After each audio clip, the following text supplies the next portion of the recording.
Hola amantes del suspenso. Bienvenidos a su canal una vez más. Esta vez tengo para ustedes una historia de suspenso, intriga y terror en una población de México. Si les gusta el relato, regálenme un like, suscríbanse, comenten y activen la campanita para que reciban notificaciones de nuevos relatos. Y si tienen una historia para compartir, envíenla al correo que dejaré en el primer comentario. Los invito a que apaguen la luz y ponerse cómodos para escuchar el siguiente relato aquí en Apanicados. Cada año, durante el Día de Muertos, las familias honran a sus difuntos con altares y ofrendas, pero lo que pocos saben es que, si un altar no es levantado correctamente, puede convertirse en una puerta entre el mundo de los vivos y el de los muertos. La historia sigue a una familia en una población de México, quienes, tras una disputa familiar, olvidan colocar una parte esencial en su ofrenda. Al principio, todo parece normal, pero cuando las almas que debían visitar pacíficamente el hogar comienzan a manifestarse de formas violentas, el terror se desata.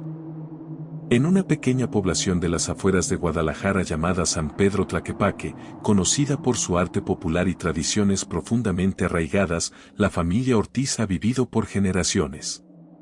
La casa familiar, ubicada en una calle empedrada cerca del centro, es una construcción colonial de techos altos y patios interiores, donde las flores de cempasúchil crecen desde hace décadas.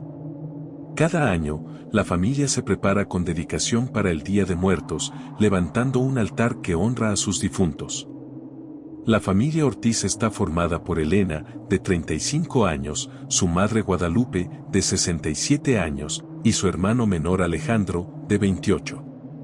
Elena es una maestra en una escuela primaria, mientras que Alejandro trabaja como taxista en Guadalajara.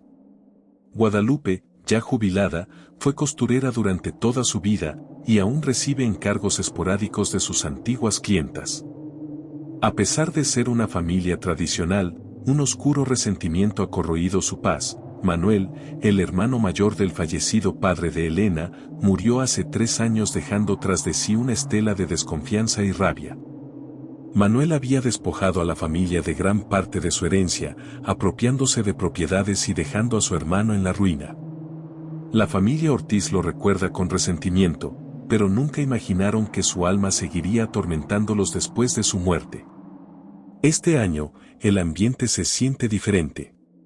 Las nubes grises cubren el cielo de San Pedro Tlaquepaque, anunciando una tormenta inusual para la época. Elena comienza los preparativos del altar en la sala principal de la casa, una amplia habitación con muebles antiguos, lámparas de hierro forjado y fotografías de familiares enmarcadas en las paredes. La ofrenda, que ocupa toda una mesa de caoba, está adornada con papel picado de colores brillantes y una hilera de veladoras blancas. Elena coloca los elementos con cuidado: el pan de muerto, las calaveras de azúcar con los nombres de sus padres, las flores de cempasúchil que forman un sendero desde la entrada de la casa hasta el altar, los platillos favoritos de los difuntos y las fotografías de cada uno de ellos. Guadalupe, sentada en un sillón cerca de la ventana, observa en silencio mientras teje con manos temblorosas. «No te olvides de nadie, hija», le dice con voz apagada, como si presintiera que algo no estaba bien. Alejandro entra cargando más flores que había comprado en el mercado de Tlaquepaque. Se acerca al altar y empieza a colocar las flores en los floreros de barro, pero algo lo detiene. El retrato de Manuel, su tío fallecido, está en la esquina del cuarto, cubierto de polvo.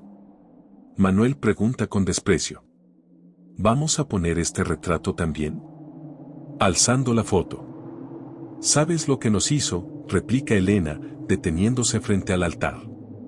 «No merece estar aquí».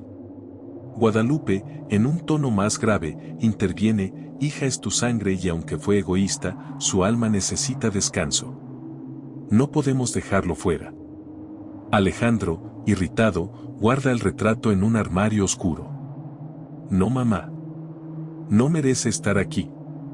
El Día de Muertos es para los que amamos, no para los que nos traicionaron». La primera noche de la celebración pasa aparentemente tranquila, pero Elena no puede dormir bien. Siente que alguien la observa desde el pasillo. Las sombras parecen moverse de manera extraña en la casa y el viento sopla fuerte afuera, como si las hojas de los árboles golpearan las ventanas con violencia. En la madrugada, Elena escucha un ruido seco, como si algo se hubiera caído en la sala.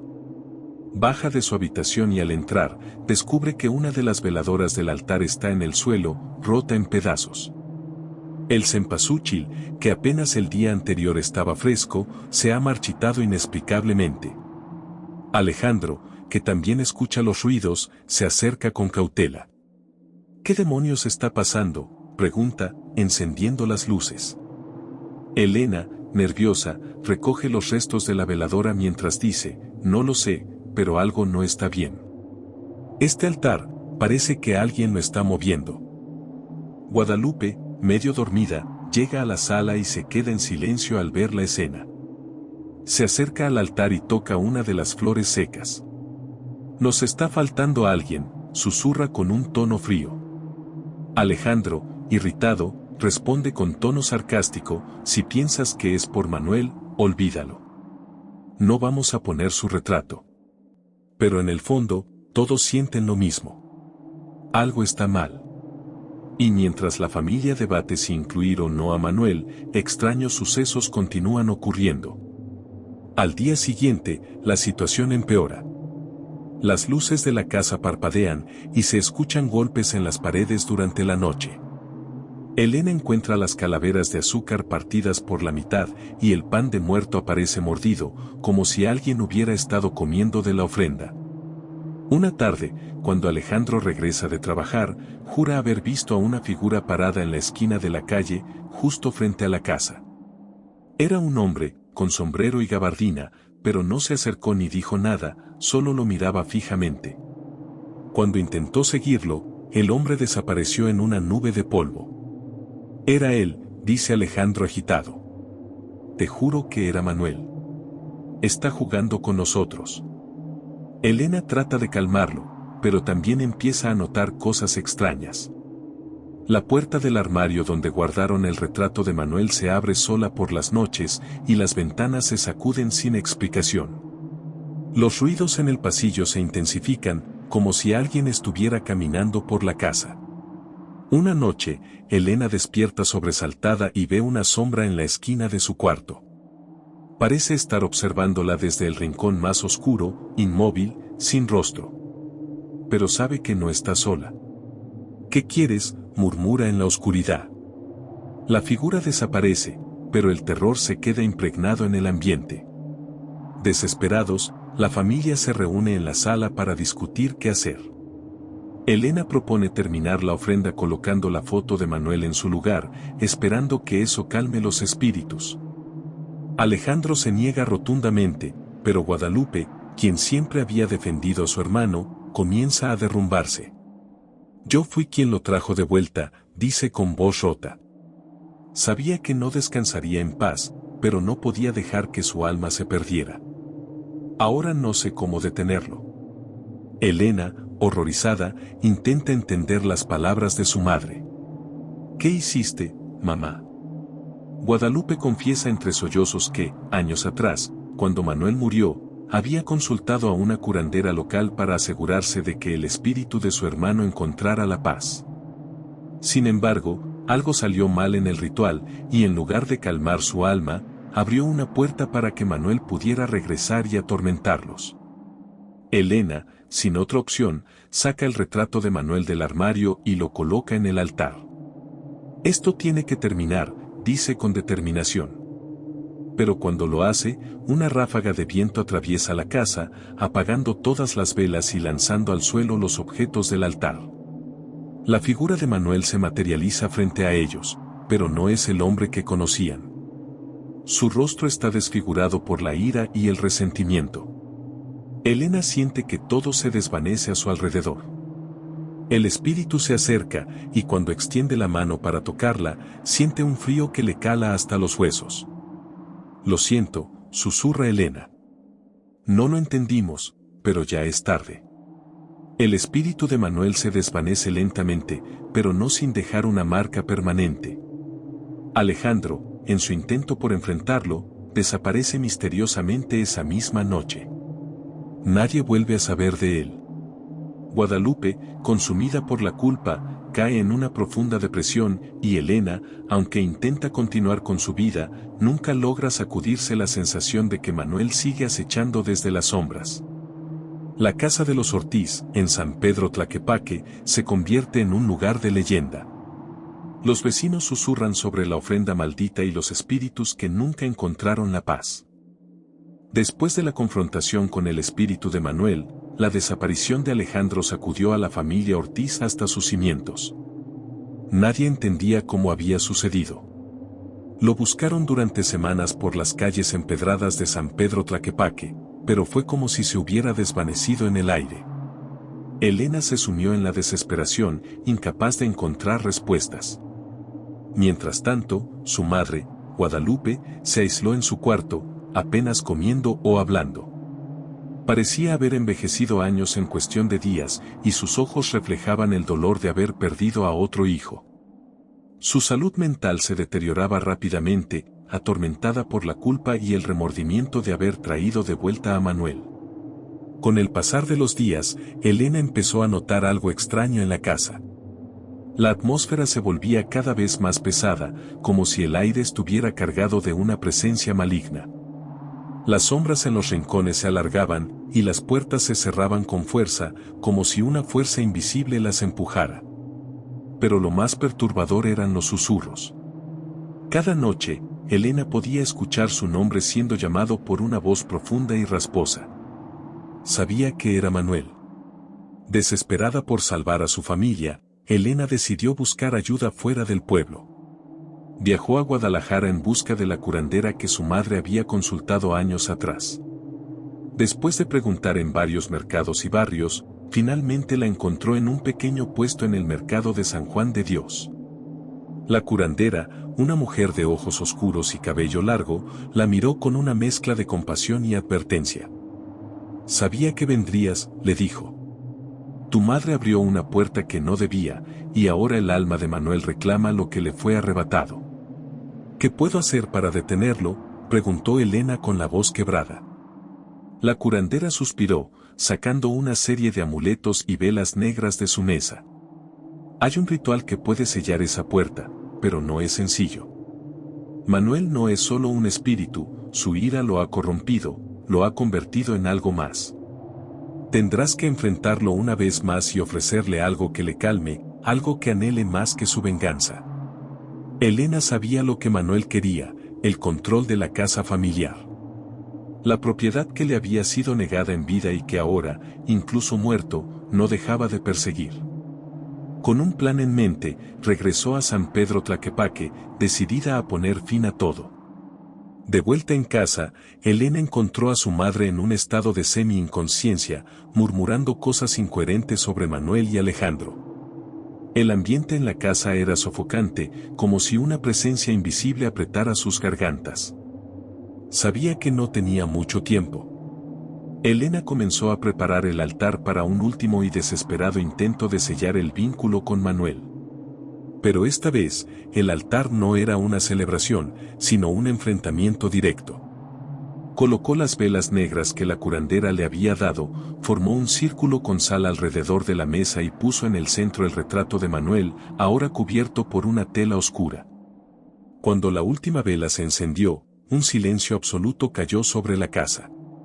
El viento que soplaba fuera se detuvo, y el aire dentro se volvió tan pesado que Elena apenas podía respirar. De pronto, las sombras en las paredes comenzaron a moverse de nuevo, extendiéndose como si tuvieran vida propia. Una figura comenzó a formarse en medio de la sala, tomando lentamente la forma de un hombre. Era Manuel.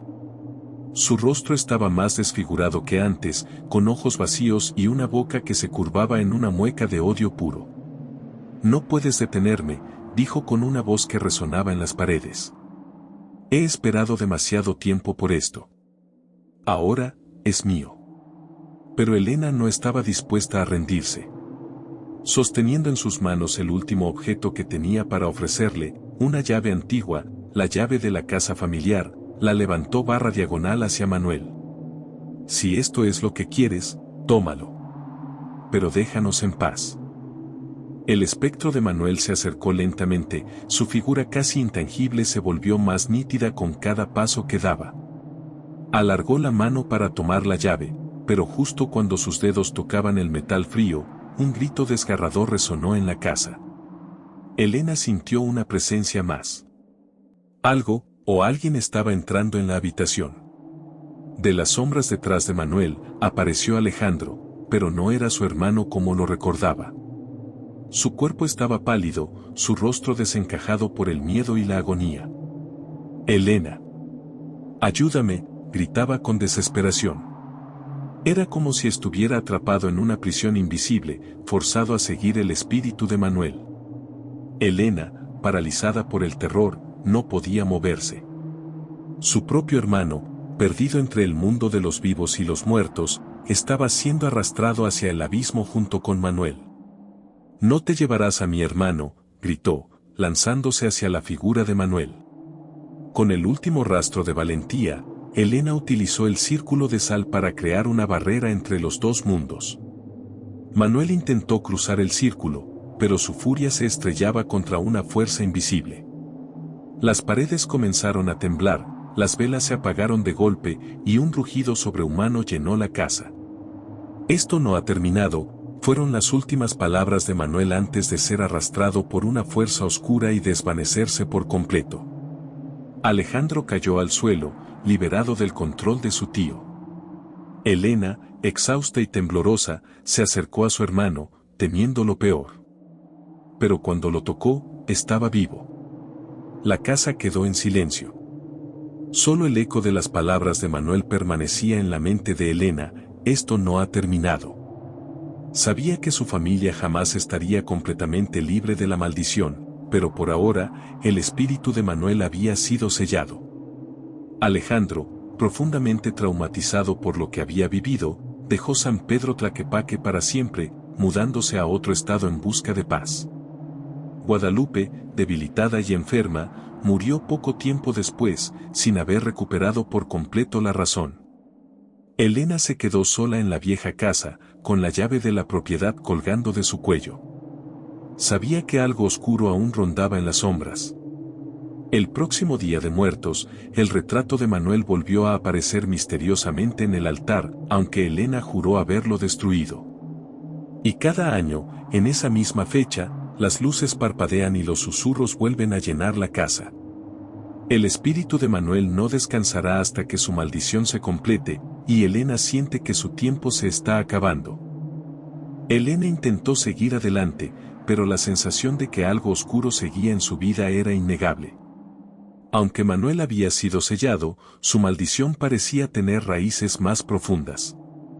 Cada año, cuando el día de muertos se acercaba, las extrañas señales regresaban. Elena no montaba ya ninguna ofrenda. El miedo a invocar a su tío una vez más la paralizaba. Pero esa noche, cuando intentó escapar de la ciudad para evitar los recuerdos, algo aún más inquietante sucedió. Estaba en su casa, dispuesta a salir de Tlaquepaque para siempre, pero al abrir la puerta para partir, vio una procesión de sombras avanzando hacia la casa. El eco de los tambores tradicionales de las comparsas se escuchaba a lo lejos, pero esta no era una fiesta normal. Las figuras, vestidas con trajes tradicionales, llevaban velas, pero sus ojos eran huecos, y sus pasos resonaban con un ritmo macabro. En medio de ellos, un hombre más distinguido caminaba lentamente hacia ella. Era Manuel. Elena cerró la puerta de golpe, su corazón latía desbocado. ¿Cómo era posible? El círculo de sal, las velas. Todo debía haber funcionado. Sin embargo, ese día no era como cualquier otro. El 2 de noviembre de ese año coincidía con un ciclo lunar, una fecha especial en la que las almas más perturbadas tenían mayor fuerza para atravesar las barreras entre el mundo de los vivos y los muertos. Elena escuchó golpes en las ventanas, susurros que recorrían las paredes, pero esta vez, la voz de Manuel no era la única. Desde las sombras, se oían otros murmullos, voces antiguas, llenas de ira y sufrimiento. ¿Acaso Manuel no estaba solo? ¿Había arrastrado a otros consigo? Un crujido fuerte sonó desde la cocina. Al investigar, vio cómo las velas, que no había encendido, ardían en el altar que se suponía había destruido. La foto de Manuel estaba ahí, pero no estaba sola. Ahora había más retratos, fotos de Guadalupe, Alejandro, y de ella misma. Una mueca de terror se dibujó en su rostro. Los ojos en los retratos se movían, siguiéndola a donde fuera. De repente, las luces se apagaron. El viento sopló tan fuerte que las ventanas casi se rompieron. La casa vibraba con una energía maligna que se hacía cada vez más intensa.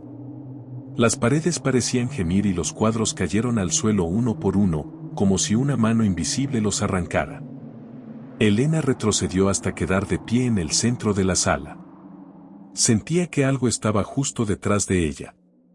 «Esto no ha terminado», dijo una voz conocida. Era la de Manuel, pero esta vez parecía más humano, como si el espíritu hubiera encontrado algo más poderoso. De la oscuridad surgió una mano helada que le tocó el hombro. Elena se giró bruscamente y se encontró cara a cara con la figura espectral de su tío.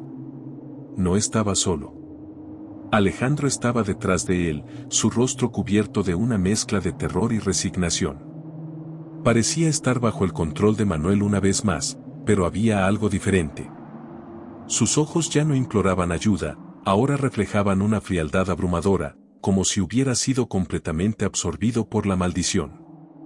«Pensaste que esto terminaría con mi partida», dijo Manuel, con una sonrisa torcida. «Pero nunca fuiste tú quien tenía el control. Esta casa, esta familia. Todos pertenecen a los muertos. Siempre lo han hecho». Elena quiso gritar, pero su voz se quedó atrapada en su garganta. Sabía que no podía enfrentarlo de nuevo, no sola. La maldición no solo había afectado a Manuel, sino a toda su familia. Guadalupe, en su desesperación por reconectarse con su hijo, había abierto una puerta mucho más peligrosa de lo que nadie imaginaba. «Cada uno de ustedes es parte de este ciclo», continuó Manuel. «Y tú, Elena, eres la última. No hay escape. No importa dónde vayas, siempre estarás ligada a esta tierra y a nosotros». Elena cayó de rodillas, su cuerpo temblaba mientras el peso de las palabras de Manuel la aplastaba.